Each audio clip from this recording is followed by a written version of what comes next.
Hello students, welcome to my channel Sai Basic English Tutorials presented by Himanshi Banga, and today we are going to do tenses. As we all know that tenses are very important for us for writing as well as speaking skills in English. So I'm here.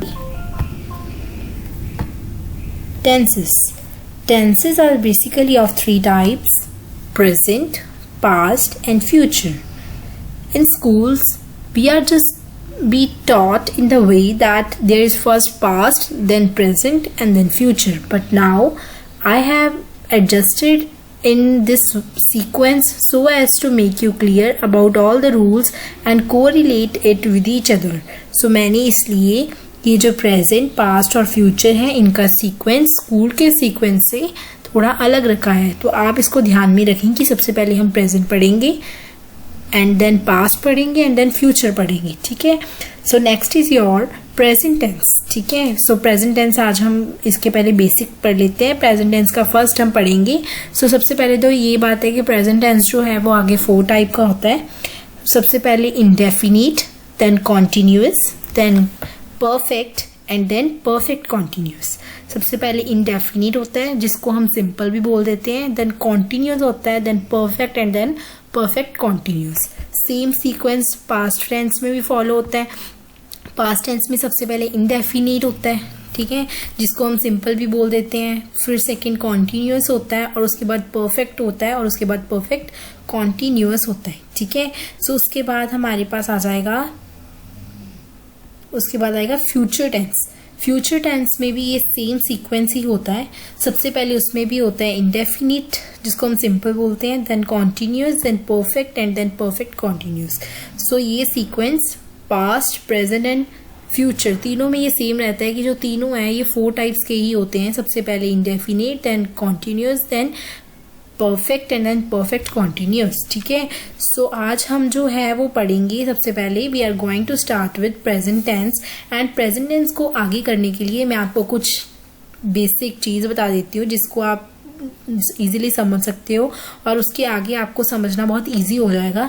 सबसे पहले जब हमारे English में जो है English grammar में 3 type of person की बात की जाती है. एक तो ग्रामेटिकल वे में देखें तो एक होता है फर्स्ट पर्सन जो स्पीकर होता है. अगर मैं आपसे बात कर रही हूँ तो मैं क्या हूँ, फर्स्ट पर्सन हूँ. ठीक है. और सेकेंड पर्सन कौन सा होता है, जिससे मैं बात कर रही हूँ. जैसे आप जो हो वो सेकेंड पर्सन हो. ठीक है. मैं बात कर रही हूँ, मैं फर्स्ट पर्सन हुई और आप मेरी बात सुन रहे हो और आप सेकंड पर्सन हुए. और जिसके बारे में बात की जाती है जो कि वहां पे प्रेजेंट नहीं होता उसको हम थर्ड पर्सन कहते हैं. तो क्लियर हो गया, मैं फर्स्ट पर्सन हूँ, आप सेकंड पर्सन हो और जिसके बारे में बात की जा रही है वो थर्ड पर्सन है. ठीक है.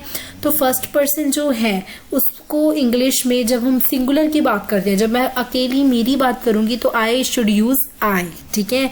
मैं आई को यूज करूंगी. अगर मैं अपनी बात करूंगी इन प्लूरल वे में तो मैं उसे वी यूज करूंगी. सो ये चीजें हैं कि सिंगुलर में फर्स्ट पर्सन का आई होता है और प्लूरल में वी होता है. सेकंड पर्सन का मतलब आपका जो है सिंगुलर में यू होगा और प्लूरल में यू ऑल होगा. ये चीजें आपको लर्न करनी ही होगी. ठीक है.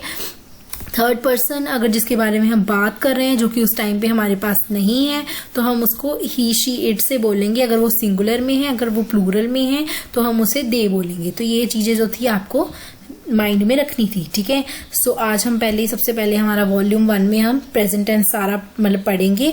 और प्रेजेंट टेंस में भी मैं उसके जो indefinite, continuous, perfect and perfect continuous की अलग अलग सीरीज बनाकर आपको इजीली अवेलेबल करा दूंगी ताकि आप इजीली एक चीज को जब सीख लें तभी दूसरी चीज हम स्टार्ट करें. तो सबसे पहले आज हम सिर्फ इसका फर्स्ट पार्ट, प्रेजेंट टेंस का first part, present indefinite tense करेंगे और बाकी जो होगा वो मैं अपनी वीडियोस में आपको बाद में अपलोड करवा दूंगी.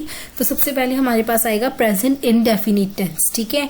जो प्रेजेंट इंडेफिनिट टेंस है उसको हम यूज कहाँ करते हैं, तो इसका यूज तब हम करते हैं जब हमें किसी फैक्ट्स के बारे में जो कि यूनिवर्सली ट्रू है उसके बारे में जब हम बात करते हैं तो हम ये प्रेजेंट इंडेफिनिट टेंस यूज करते हैं। तो इसका यूज बेसिकली 2 वेज में होता है। सबसे पहले व्हेन टॉकिंग अबाउट फैक्ट्स, जब हम यूनिवर्सल ट्रूथ के बारे में बताते हैं कि अर्थ जो है वो सन के अराउंड रिवॉल्व करती है, जो प्लैनेट्स हैं वो ऐसे ऐसे रिवॉल्व करते हैं अराउंड, हमारे पास ऐसे इतने 9 प्लैनेट्स हैं।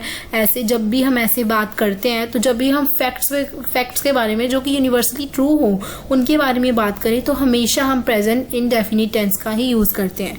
और जो दूसरा, जब इसका सेकंड यूज इसमें आ जाता है कि जब हम किसी की हैबिट के बारे में बात करें जो पास्ट में तो थी पर जो अभी तक चल रही है, जैसे वो रोज सुबह दूध पीता है, ठीक है, तो ये जो आ जाएगा हमारा प्रेजेंट इंडेफिनिट टेंस में आ जाएगा। इसमें हम बेसिकली ये चीज देखते हैं कि जो हमें पक्का पता हो कि वो काम कर रहा है, ठीक है, उसके काम के बारे में, उस इंसान के बारे में हमें पता हो, तो तब हम प्रेजेंट इंडेफिनिट टेंस किसी की हैबिट के बारे में बोलने के लिए हम ये टेंस यूज कर सकते हैं। एग्जाम्पल्स देखो, the earth goes around the sun, ठीक है, जो अर्थ है वो राउंड लगा रही है सन के अराउंड, ठीक है, तो ये क्या हो गया आपके पास, this one is your present indefinite. देखो इसमें आप हिंदी में आप अगर ट्रांसलेट करो तो जो अर्थ है वो सन के अराउंड सर्कल या राउंड लगाती है, ठीक है, ये हमें पता है, it's a universal truth. For universal truth we have to use present indefinite tense, ठीक है। Next is your cow eat grass, cow grass घास खाती है, ती है आ जाए, जो करती है उसमें we have to use present indefinite tense. Next is your Priya plays guitar, मतलब उसकी ये हैबिट है, हमें ये पता है, ठीक है, तो अगर किसी इंसान के बारे में हमें पता होगा तो उसकी बात करने के लिए we always use present indefinite tense, ठीक है। Mr Bean drinks 2 bottle of milk every day, ठीक है, उसके बारे में पता है तो उसकी बात की जा रही है, सो ये चीज आपको लर्न करनी है। So next is yours which one, present indefinite tense में अब मैं आपको आगे कराऊंगी कि हमने एस और ईएस कहाँ पुट करना है। हमेशा आपको याद रखना है जो एस और ईएस है, ठीक है, वो हम तब पुट करते हैं जब हमारी, एक तो देखो जब भी आपका वो वर्ब हो, ठीक है, वर्ब किसके बाद वाली, फर्स्ट पर्सन के बाद वाली वी नहीं एंड सेकंड पर्सन के बाद वाली वी नहीं, ठीक है, only for third person singular he she it, ठीक है, उसके बाद वाली जो वर्ब आती है उसमें हम एस और ईएस जो है वो यूज करते हैं। अदरवाइज कभी भी वर्ब के साथ otherwise we don't use S और ईएस, ठीक है, ये याद रखना है कि सिर्फ थर्ड पर्सन सिंगुलर में हम सब्जेक्ट के बाद आने वाला जो वर्ब है उसमें एस और ईएस यूज करते हैं, अदरवाइज हम यूज नहीं करते, ठीक है। सो ये देखो, पहले तो फर्स्ट पर्सन में सिंगुलर में आई प्ले मैं बोलूंगी, ठीक है, I should use I play, ठीक है, तो प्लूरल में आई का क्या हो जाएगा, वी प्ले, ठीक है। सेकंड पर्सन में मैं क्या बोलूंगी, फर्स्ट सिंगुलर में यू प्ले, ठीक है, सेकंड पर्सन प्लूरल में वो क्या बनेगा, यू ऑल प्ले, ठीक है। थर्ड पर्सन में मैं बोलूंगी he plays and she plays and it barks, ठीक है, क्योंकि इट जो है वो एक नॉन लिविंग थिंग के बारे में या कोई एनिमल के बारे में यूज किया जाता है, तो हम प्ले वगैरह नहीं यूज करेंगे उसके साथ, तो इट बार्क्स लिख दूंगी मैं, ठीक है। तो उसके बाद जो है ये इट बार्क्स आ जाएगा, तो उसके बाद इनका जो प्लूरल में बन जाएगा वो क्या होगा, दे प्ले, ठीक है। ये एक अफर्मेटिव सेंटेंस है। सेंटेंस भी जो है वो 4 तरह के होते हैं, मैं आपको एक एक करके, जब भी मैं कोई भी एक सेंटेंस लिखूंगी तो मैं उसके 4 टाइप्स ही आपको एक्सप्लेन करूंगी पूरे। पहले तो सबसे पहले सेंटेंस होता है अफर्मेटिव, जो कि पॉजिटिव वे में बात की जाती है, जो वो कर रहा है उसे ही बताना इज योर अफर्मेटिव सेंटेंस, ठीक है।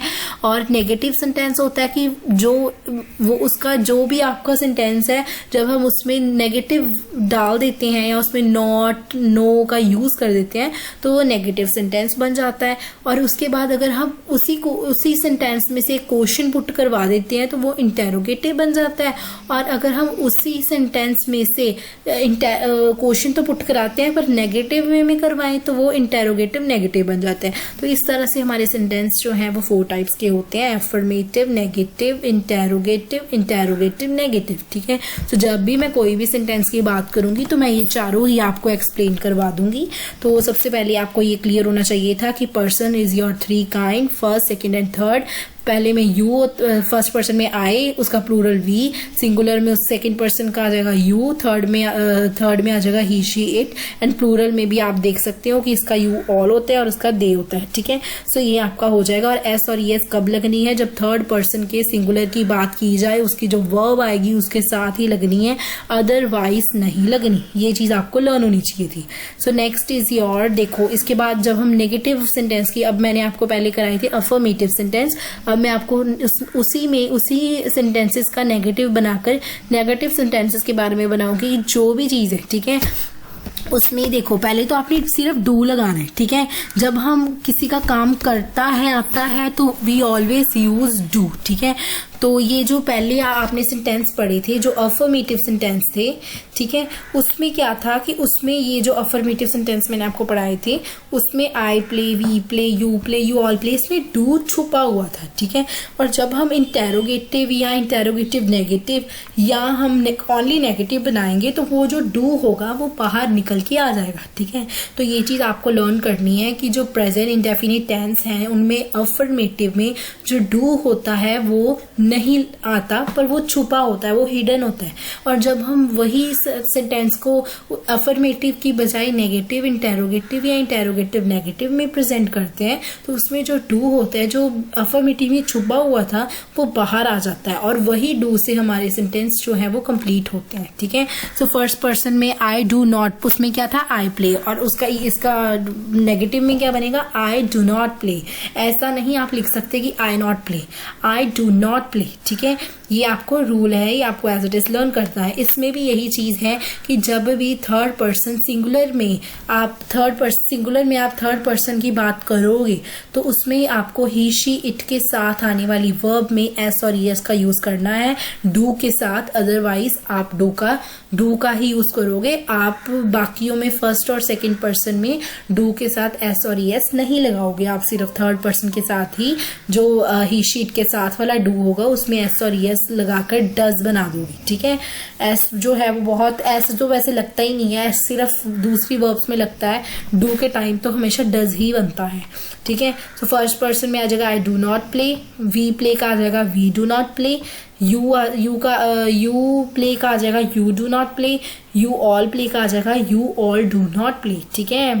तो उसके बाद जो है ही के साथ आ जाएगा। सिर्फ आपने यही चीज याद रखनी है कि ही शी इट के साथ ही डज आता है। क्यों आता है? क्योंकि एस और एस कब लगती है? जब थर्ड पर्सन के सिंगुलर के साथ जो है वो वर्ब लगी हो, उसमें ही हम एस और एस लगाते हैं, अदरवाइज उसके प्लूरल में या बाकी फर्स्ट और सेकंड में नहीं लगती। इसमें देखो दे डू नॉट प्ले आएगा, दे डज नॉट प्ले। बच्चे गलती कर देते हैं, वो सोचते हैं कि दे जो है वो प्लूरल है या ऐसे ऐसे सोच देते हैं, पर इसमें रूल जो बेसिक है यही है, आपको जो रिमेंबर रखना है। तो ये उसके सारे नेगेटिव आ जाएंगे। Next is your present indefinite tense में आप इंटेरोगेटिव सेंटेंस पढ़ोगे, जैसे जैसे मैंने आपको सीक्वेंस बताया था। तो होगा क्या कि जो आपने वर्ब यूज की थी डू, जो कि अफर्मेटिव में हिडन थी और नेगेटिव में वो एज प्रेजेंट हो रही थी डू नॉट डज नॉट में, तो वो जो डू होगा वो पहले आ जाएगा और सब्जेक्ट के बाद आपका नॉट रखा रहेगा। तो देखो अभी वो इंटेरोगेटिव नेगेटिव में क्या होगा कि उसके बाद आपका जो डू या डज है वो आगे आ जाएगा और हम डज को लिख देंगे डजंट एंड डू को लिख देंगे डू नॉट, ठीक है, डू नॉट, ठीक है। तो ये चीज आपको लर्न करनी है। पहले हम इंटेरोगेटिव पढ़ने वाले थे, we have learn affirmative also, negative also, and now we are on interrogative, ठीक है। तो इंटेरोगेटिव जो थे, देखो बेटा सिंगुलर में भी हम यूज कर रहे हैं। पहले आई प्ले था, फिर उसका जब हमने अफर्मेटिव था आई प्ले, और उसका जो नेगेटिव था तो उसमें क्या था आई डू नॉट प्ले, ठीक है। तो जब हम इसका इंटेरोगेटिव बनाएंगे तो जो मैंने अफर्मेटिव में डू हिडन था वो डू आगे आ जाएगा डू आई प्ले, और उसमें प्लूरल में क्या आ जाएगा डू वी प्ले, और सेकंड पर्सन में क्या आ जाएगा यू प्ले का डू यू प्ले, क्योंकि डू बेटा हिडन होता है। किसमें हिडन होता है? सिर्फ अफर्मेटिव में। वैसे वो प्रेजेंट होता है, पर जब हम अफर्मेटिव यूज करते हैं तो हम उसे नहीं लिखते, पर बाकी जब भी 3 सेंटेंसेस हैं, 4 सेंटेंसेस में से फर्स्ट में नहीं लिखते, जो थर्ड है उन तीनों में ही इनका यूज होता है। किसमें यूज होता है? जब प्रेजेंट इंडेफिनिट टेंस की बात की जाए, ठीक है। So do you play, do you all play, उसके बाद देखो जैसे उसमें हमने डज यूज किया था, ही शीट के साथ हमेशा ईएस लगता ही है वर्ब के साथ, तो आपका डज आ जाएगा। ठीक है, does he play, does she play, does it bark, do they play. So ये आपका इंटेरोगेटिव आ जाएगा। जब हम इंटेरोगेटिव नेगेटिव की बात करेंगे तो हमने डू को डू नॉट लिख देना है और डज को डजंट लिख देना है। तो बाकी ये चीज बाकी आपकी सेम रहेगी। आई प्ले का बन जाएगा do not I play, don't I play भी बोल सकते हो, डू नॉट भी लिख सकते हो, तो आपकी ये मर्जी है। बाकी ये सारे सेंटेंसेस सेम होंगे, तो ये आपका हो जाएगा इंटेरोगेटिव नेगेटिव सेंटेंस। अभी हमें एक टेस्ट करेंगे जो कि आपके लिए टेस्ट होगा। आपने अपने आप को टेस्ट करना है कि आपको कितना आया। ठीक है, सो देखो मैं आपके साथ एक रिवाइज करूंगी। पहले मैं आपको टाइम दे रही हूँ फर्स्ट सेंटेंस को पढ़ने के लिए। मैंने आपको नेगेटिव में एक सेंटेंस दिया है जिसका आपको affirmative, interrogative and interrogative negative खुद ही बनाना है। ठीक है, सो नेगेटिव सेंटेंस में सबसे पहले मैं बात करूंगी the children do not play every evening. ठीक है, तो इसका अफर्मेटिव क्या होगा आपको दिमाग लगाना है, मैंने क्या समझाया है। ठीक है, इसका अफर्मेटिव, इंटेरोगेटिव और इंटेरोगेटिव नेगेटिव खुद ही सोच लो। उसके बाद मैं आपको एक मिनट देती हूँ सोचने के लिए, उसके बाद मैं आपको बोल रही हूँ। ठीक है, सो आप सोच लीजिए।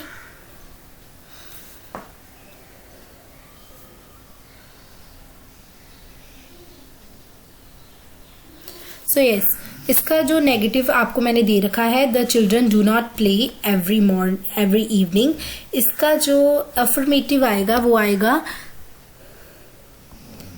The children play every evening. ठीक है, उसके बाद जो इंटेरोगेटिव इसका आ जाएगा। ठीक है, मैंने क्या बताया था, मैंने यही चीज बताई थी कि जो अफर्मेटिव में जो आपका डू है वो छुप जाता है, बाकी सेंटेंस सेम रहता है। डू छुप जाएगा, एज अफर्मेटिव है, पॉजिटिव है तो नॉट नहीं आएगा। ठीक है, इंटेरोगेटिव जब हमने इसी का इंटेरोगेटिव बनाना है तो आपको ये चीज अपने माइंड में रखनी है। इंटेरोगेटिव में डू जो है, जो वर्ब है, उसे आगे आ जाना है और बाकी आपका सेम रहना है। नॉट आपको नहीं यूज करना बिकॉज हमने ओनली इंटेरोगेटिव है, इंटेरोगेटिव नेगेटिव नहीं है। ठीक है, सो यहाँ पे आपका आ जाएगा do children play every evening. So यहाँ पे दा जो है वो भी नहीं होगा बिकॉज दा जो है हम स्टार्ट करने के लिए यूज करते हैं। ठीक है, सो अभी हमारे children do not play every evening ऐसा अच्छा नहीं लिखता। सो दा चिल्ड्रन जब स्पेसिफिक की बात करें तो दा का यूज होता है। ये मैं अपने आर्टिकल्स का सेक्शन जब आर्टिकल की सीरीज बनाऊंगी तो मैं आपको पूरा एक्सप्लेन कर दूंगी। अभी बस आपको इतना लर्न करना है कि जब हमने ये क्वेश्चन लगा दिया तो दा जो है डू द चिल्ड्रन नहीं अच्छी तरह अच्छा लगता तो डू चिल्ड्रन आएगा। ठीक है, सो आपको ये चीज लर्न करनी है। सो इसमें इंटेरोगेटिव नेगेटिव में डोंट आगे आ जाएगा, चिल्ड्रन प्ले बाकी सेम रहेगा। जैसे नेक्स्ट जो था, मैंने नेक्स्ट वाला भी आपको पढ़ना चाहिए था, does Tina fight with everybody. इसका जो एफर्मेटिव हो जाएगा वो हो जाएगा टीना फाइट विद एवरीबडी। ठीक है, ये टीना फाइट विद एवरीबडी आ जाएगा बिकॉज अफर्मेटिव में ऐसे वर्ड्स डज छुप जाता है। और जब हम नेगेटिव की बात करेंगे सो टीना डज नॉट आ जाएगा fight with everybody. And interrogative की बात करेंगे doesn't Tina fight with everybody लिखा जाएगा। तो ये आप देख सकते हो, Tina fight with everybody, Tina doesn't fight with everybody, doesn't Tina fight with everybody. ठीक है, सो उसके बाद आपका आ जाएगा डू नॉट या don't you go for a walk every day. तो जब हम इसका अफर्मेटिव बनाएंगे तो वो आ जाएगा you go for a walk every day. जब हम नेगेटिव बनाएंगे तो उसका आ जाएगा you do not go for a walk every day. And जब इंटेरोगेटिव बनाएंगे तो आ जाएगा do you go for a walk every day. तो इंटेरोगेटिव नेगेटिव तो आपको गिवन है, तो आप ये देख सकते हैं, ये देख लो, you go for a walk every day, you don't go for a walk every day, do you go for a walk every day. ठीक है, सो नेक्स्ट जो है वो आपका आ जाएगा the servant serves the food at 8 PM। ठीक है, तो इसका जब हम नेगेटिव बनाएंगे तो वो आ जाएगा द सर्वेंट, आगे बोलो द सर्वेंट। जो सर्वेंट है वो उसके साथ हम क्या यूज करेंगे, डज यूज करेंगे। बच्चे कंफ्यूज होते हैं, servant is the third person, so हम डज यूज करेंगे। The servant does serves the food at 8 PM। ठीक है, सो इसका जो नेगेटिव बनेगा the servant does not serve the food at 8 PM।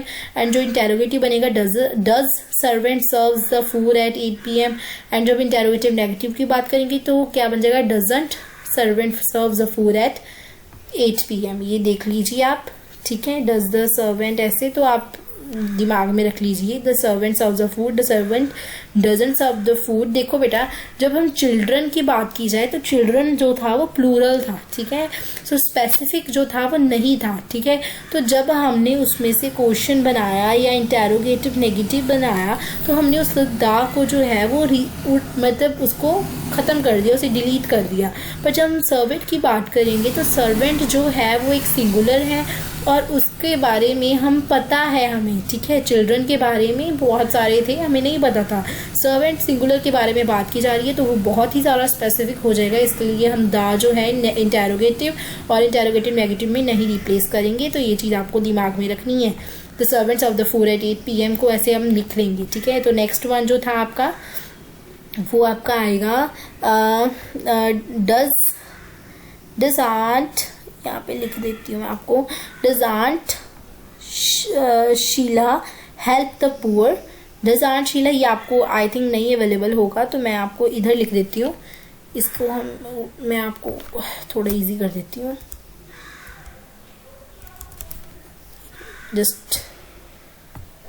Just ये देख लो, does aunt Sheela help the poor. क्या वो जो आंट शीला है वो doesn't aunt Sheela help the poor. तो इसका अफर्मेटिव क्या होगा, आप सोचो क्या होगा, aunt Sheela help the poor. Negative क्या होगा, aunt Sheela does not help the poor. And उसका इंटेरोगेटिव होगा does aunt Sheela help the poor. And उसका इंटेरोगेटिव नेगेटिव होगा आंट। इंटेरोगेटिव नेगेटिव तो आपको दे ही रखा है, तो ये चीज आप देख लीजिए। Aunt Sheila helps the poor, Aunt Sheila doesn't help the poor, does Aunt Sheila help the poor, तो आप ये देख सकते हैं। ये आज हमारा ये इंडेफिनिट वाला सेक्शन पूरा हो गया है। तो अगला जो है आपका कॉन्टिन्यूअस प्रेजेंट कॉन्टिन्यूअस, वो मैं अगली वीडियो में करूँगी। जब तक keep learning, keep watching. And अगर आपको मेरी वीडियो अच्छी लगे तो please don't forget to subscribe my channel and share it and like it. Thank you.